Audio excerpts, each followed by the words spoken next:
If one looks at the Zapruder film of the John Kennedy assassination, one can clearly see ejecta floating off the front of John Kennedy's head.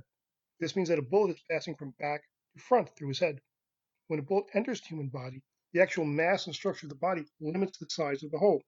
The hole is fairly small. When it exits the body, there is nothing preventing the material from bulging outwards and being torn, ripped, and exploded, and so you tend to get a large exit wound. That is the material coming off the front of John Kennedy's head. Anyone who says John Kennedy looks like he was shot from the front doesn't know what they're talking about. After the bullet passes through his head, John Kennedy's body moves back. This is owing to something called conservation of momentum. Momentum is a mass times a velocity. It's a vector quantity, meaning it has both a magnitude and a direction. Momentum is conserved in a closed system. The bullet is a 6.5 millimeter and weighs something like 1/120th of a pound. To convert to mass, it is necessary to divide by the acceleration of gravity under English units. The acceleration of gravity is about 32.2 feet per second, so the mass is about 1/4000, and the unit is something known as a slug. The muzzle velocity of the rifle is about 2,600 feet per second, and so if you divide 2,600, you multiply 2,600 by 1/4000, you get a number of about 0.65. I will now make up some other numbers and try to give some illustration of what happens. If the bullet exits the head at a speed of 2,200 feet per second, divided by 4,000, you get 0.55. If the ejecta from the head weighs, let's say, 1/2 pound, and it's traveling at 20 feet per second, momentum is 1/2 divided by 32, which is 164, times 20, which is about 0.3. And so you have 0.55 for the bullet exiting the head and 0.3 for the ejecta, 0.85. But the bullet before it hits the head only has 0.65. The numbers don't add. The only way momentum can be conserved is if there's a backwards momentum 0.2. Now 0.55 plus 0.3 minus 0.2 equals 0.65, which is the momentum of the bullet before it hits the head. The torso of the body, going from the hips to the head, weighs something like 80 pounds, maybe a little more than that. Divided by 32.2, you get a number of 2.5. To allow for a 0.2 number, 0.2 slugs feet per second, you would get a number of 0.08, which is about 1 inch per second. The center of mass of the torso is probably about 1/2 the distance from the hips to the head, and it would then be moving backwards at about 1 inch per second. That appears to be slower than images from the film, so these numbers are not quite accurate, but it just gives you some idea of what the mechanism is. Energy must also be conserved. The energy of the bullet approaching the head is 1/2 mass velocity squared. The mass is 1/4000, times 1/2 is 1/8000. The velocity is 2,600. Squared is about 6.76 million, which gives a number of about 800 foot-pounds. If again it's exiting with a muzzle velocity, 2,200 feet per second, and you get about 4.8 million, again divided by 8,000, you get a number of about 600 pound-feet.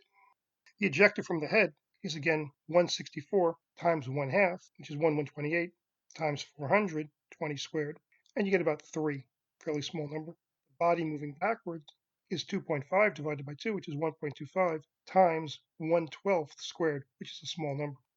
The missing energy, from about 800 down to about 600, or a little over 600, would be heating as it moves through the head. When a bullet passes through the human body, it produces a lot of heat. It actually seals and cauterizes small blood vessels. So a lot of bullet wounds don't produce a lot of blood. Of course, when it hits a major blood vessel, it rips it apart and the person bleeds out and dies. The next thing to discuss is ice.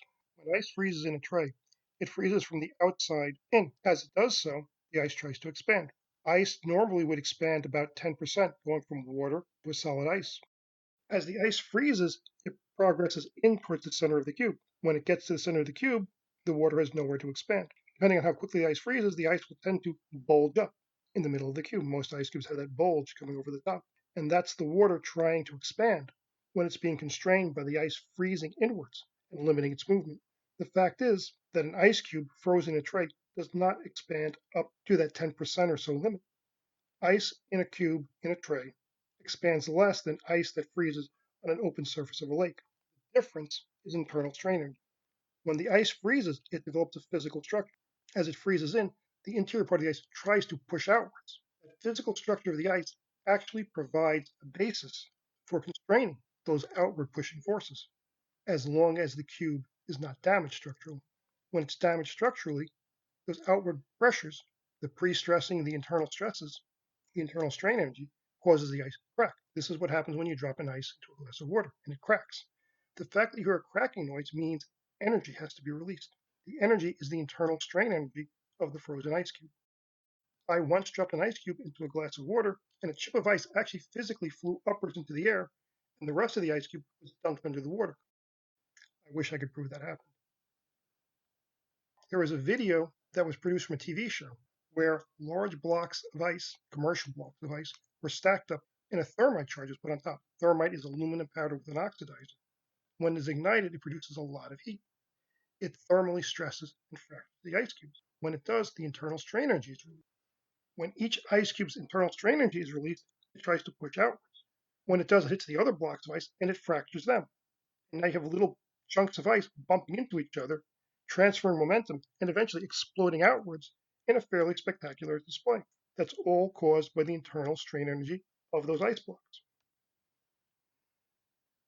The last thing to discuss are UFOs, a particular type of UFO, the highly maneuvering UFO, the UFO that is reported to make turns in the air faster than any manned aircraft. And this is supposed to indicate that it is an alien craft. No, it's a meteorite. What happens is if you have a meteorite that is somewhat crumbly and fractured, when it enters the Earth's atmosphere, it can send out a plume of ejecta. The ejecta can be, again, internal strain energy that's being released or material that is just being vaporized. When the ejecta comes off one side of the meteorite will move by conservation of momentum in the opposite direction. From the ground, that ejected material is invisible, and all one sees is the hot meteorite glowing from reentry, suddenly changing direction. If it is a crumbling meteorite, the odds are it's going to crumble more than once. It's going to send off several plumes of ejected material. So it will be seen to make a series of high-speed turns, all caused by conservation of momentum and an ejecta of material. The end of the story is that the UFO speeds up and disappears. What happens is the meteorite either burns out or it cools down to a point where it's no longer glowing and can no longer be seen. Then it just falls out of the sky. I would also point out that little alien men flying their airships, making tight turns in the atmosphere, makes absolutely no sense.